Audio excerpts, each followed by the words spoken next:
Good morning, students. Now we were going for the chapter 8 Medieval India, the Delhi Sultanate.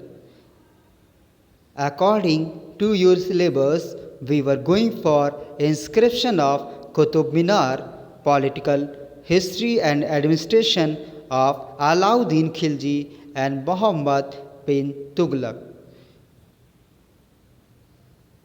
Near about the period of 2006 and 1526, when the five dynasties successively ruled from India, is known as the Delhi Sultanate. It was too called because the rulers of various dynasties ruled the capital at Delhi were called the Sultanate. Now, the kingdoms were constantly at conflict with one another.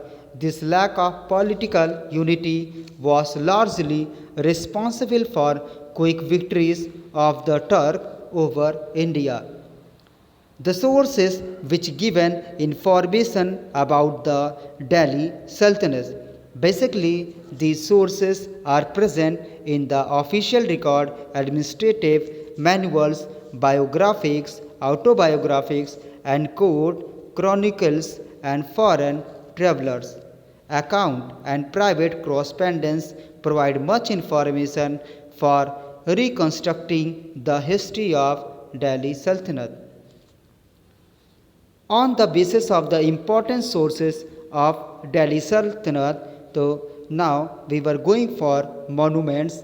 The rulers of Delhi Sultanate built many monuments which reveals not only the cultural trends of the period but also living condition, faith, beliefs and social culture outlook of the rulers. The most significant of this monument, Qutub Minar in Delhi.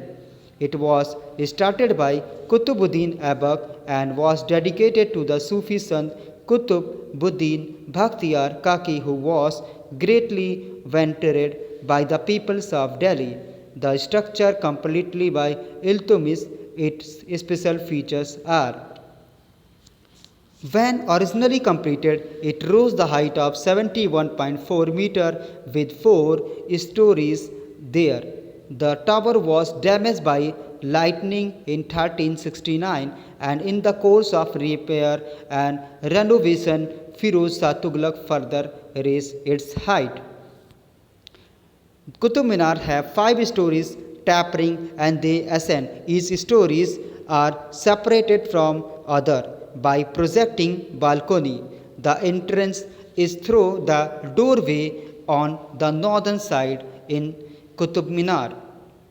The Minar is a circular tower about 13.8 meter in diameter at the base and tapers to the width of around 3 meters at the summit. It has circular stairway of 379 steps leading to the top. Red stone, sandstones, marbles, grey quartzites were used to construct the tower. Each of the towers has projecting balcony. The balconies are supported in such a way whole structure takes the load of weight. Verses from Holy Quran and some interactive carving with floor motifs are inscribed on this tower.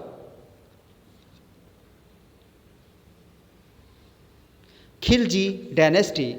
Basically, the ruler of the slave dynasty was murdered in 1290 and there was rose new line of ruler called the Khiljis, and Jalaluddin Khilji was the founder of the Khilji dynasty who came to the throne after killing Kakubad and the last king of the slave dynasty. He was murdered by his nephew Alauddin Khilji, who proclaimed himself as the Sultan.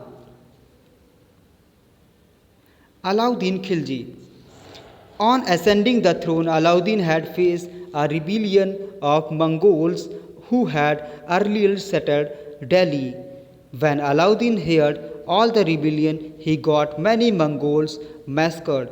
After that, Alauddin conquered all the territories of the Malwa, including Ujjain, Dhar, Chanderi, Mandu, By 1305, Alauddin conquered most of the northern India. He had a strong army and started paying his soldiers in cash. Alauddin Khilji played a good role in the market regulation. Alauddin is the best known in history for his market regulation. He fixed the cost of commodities such as food grain, sugar, cooking oil. For this purpose, the food grains here. For this purpose, he set up 3 markets in Delhi. One market for food grains, and second costly clothes, and third for horse, slaves, and cattle. Each market was put under the charges of controller. They are known as the Sahana. Deccan expedition. Basically, Alauddin Khilji going to be expedition to Deccan under Malik Kafur, the kingdoms of Devgiri, Warangal, Dasamudra, and Madurai were conquered but not annexed. Alauddin did not annex these kingdoms for 2 reasons. First, he realized that he would be partially difficult to control distinct land from Delhi. Second, he was more interested acquiring the wealth of these Deccan kingdoms and for the maintenance of his huge army.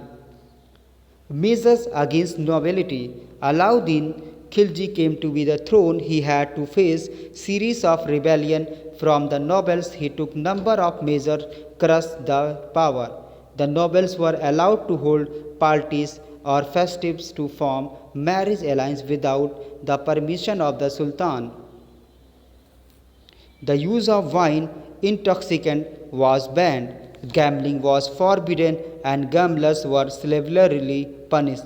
He stopped paying the soldiers in land and introduced cash salaries. He established efficient spy system to keep check to the activities of the nobles. Military reform by the Alauddin Khilji. Now, Alauddin Khilji, first ruler who laid the foundation of permanent standing army. He imported quality of horses and started the system branding horses dog, so the soldier could not replace them with inferior quality of horses. He also introduced the system chera, giving a kind of identity card for every soldier. He himself approved all requirements to the army and paid cash salaries to the soldier from the royal treasury. Revenue reform. Alauddin Khilji introduced number of important measures to get maximum revenue. He brought all the land of the empire under his direct control. He introduced the practice of measuring the land and fixing the state share accordingly. He increased the land revenue from 1/3 to 1/2 and demanded to be paid in cash and not any kind. He appointed a special officer to collect land revenue. Towards the end, his life was dominated by Malik Kafur, his commander. After many intrigues, Khilji Dynasty finally came to an end when Ghazi Malik, governor of Dipalpur, ascended the throne.